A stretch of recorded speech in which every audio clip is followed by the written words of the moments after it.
Hi guys, this is Scribbly again with another pen review, and today we're going to have a look at one of Pelikan's recent releases, which is the M400 Silver White.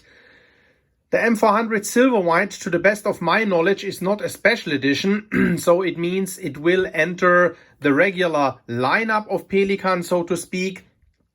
And when we look at that pen here right now, I will not make this a in-depth review of the Pelikan M400 because I've reviewed that pen model as a pen model earlier on. But what I will do here right now is to actually focus on sort of like the new color scheme that comes here with this release. As said, this here is the M405, then obviously the 05 for standing with the pens with the silver accents. The 400 would have gold accents. This is a M405 Silver White, and I got that one here with a broad nib just because I'm a lefty. I normally write with fine and extra fine nibs, but I just wanted to see how a broad nib would work for me, and I can already say, surprisingly, works very, very well. Guys, just very quick flyover of the pen. You know, it's an M400. As you know, the M400 is a slightly smallish pen that becomes more usable in my rather large hands when the cap is posted, but I can also use it unposted, but it is a smaller pen. And then overall, it's like a sovereign design, just the way you're used to it, with like that Pelikan logo up top here on that frosted cap finial. You then have these steps down, sort of like almost like a crown. You have like the typical Pelikan clip right here. That's a fantastic clip. You then have like sort of like these two cap bands here saying Pelikan, Sovereign, Germany. You then have the barrel. We look at that in a minute more in depth. You have two end rings right here. You have the piston turning knob right here because this is a piston filler. Piston turning knob and the cap are white. This is not an off-white. This is just like a real snow white. You can uncap the pen, obviously. You have the same sort of like white section here, grip section. Then here you have like the rhodium plated nib. This is a 14 karat 585 for the gold content nib with the beautiful Pelikan scrollwork right on here. And then we have like this broad nib, and I think you can already see right here that while the writing tip is sort of rounded, it does also have like a slight stub shape. So this broad nib here actually writes quite stubbish, which is like very, very cool, very interesting. Before we do then a writing sample, let's look at the sort of like, you know, the star of the show here, which is then of course like the silver white new color scheme. So you have like silver stripes against a white background. The white filler stripes in between are then not sort of like solid white stripes, but they do have, as you can see right here, some kind of like a riffled structure. That's what that looks like. It's pretty cool. Quite different than the M600 transparent white, which of course then has like transparent areas in between those stripes. That's what it looks like when I have the pen a little bit more far away. Looks a bit futuristic, sort of like spaceship style in my opinion, but looks cool.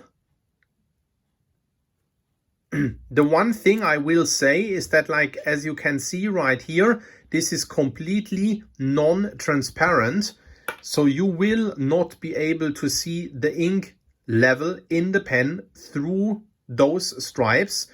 So it's then sort of a mystery filler. Let me get a M400 Stresemann, just to show you the comparison. So the Stresemann right here is transparent, right? Because like you have sort of like transparent bits in between. As you can see, the white surface of my desk shining through right here. You don't have that. You don't have that on the silver white. But maybe just also gives you like a little bit of a comparison in these like silver stripes. In the Stresemann, they're of course gray. But yeah, that's what that looks like. I think it's pretty cool. The silver, it does have some sort of like mother of pearlish effects in it. And then, as said, in between you have these sort of like not solid white stripes, but white stripes that do have some kind of an industrial looking surface structure to it. Just play around with that pen a little bit, just so you can see that, and you know, form your own opinion what you do think about this finish here. As said, you can't see the ink level. You won't be able to see the ink level. It is sort of a mystery filler. Not a deal breaker for me, not a big problem. There's a couple of Pelikan pens that are, you know, mystery fillers. There's fountain pens out there that are mystery fillers. Most fountain pen users won't have only one fountain pen on them, quite likely. So it shouldn't be a deal breaker if you run out of ink. You probably have like a second fountain pen with you anyway. That's that. Let me just do a very quick size comparison here. I mean, just so you see, you know, this is the Lamy Safari, my standard size reference pen. And then you see that M400 is a quite small pen, right? But as said, you know, when you post it, you are very good to go. Let's do a quick writing sample with this pen. Came nicely tuned out of the box. I'll zoom in a little bit. And we go with this broad nib right here.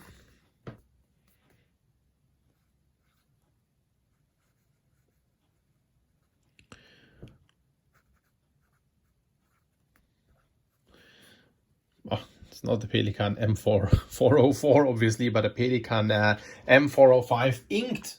It is, by the way, with the also newly released pink ink that is now available as like 30 milliliter bottled ink. Very nice, bright pink, as you can see. Really like the color. Has some nice shading to it. Very nice. This is the silver white.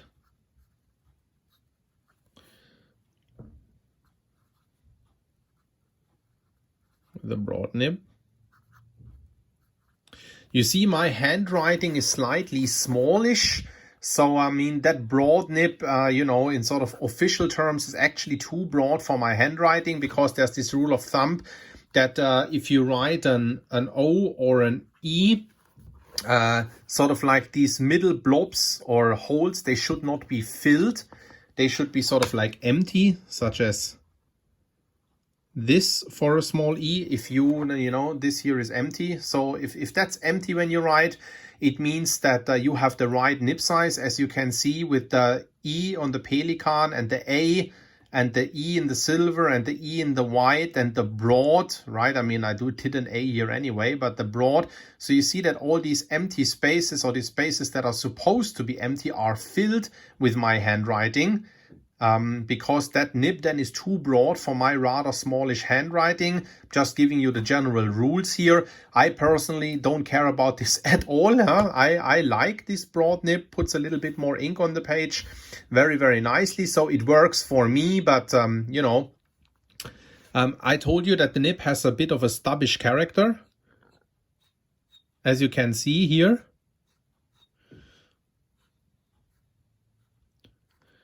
The downstroke and the cross stroke have different widths. The downstroke is a bit wider. The cross stroke is a little bit thinner.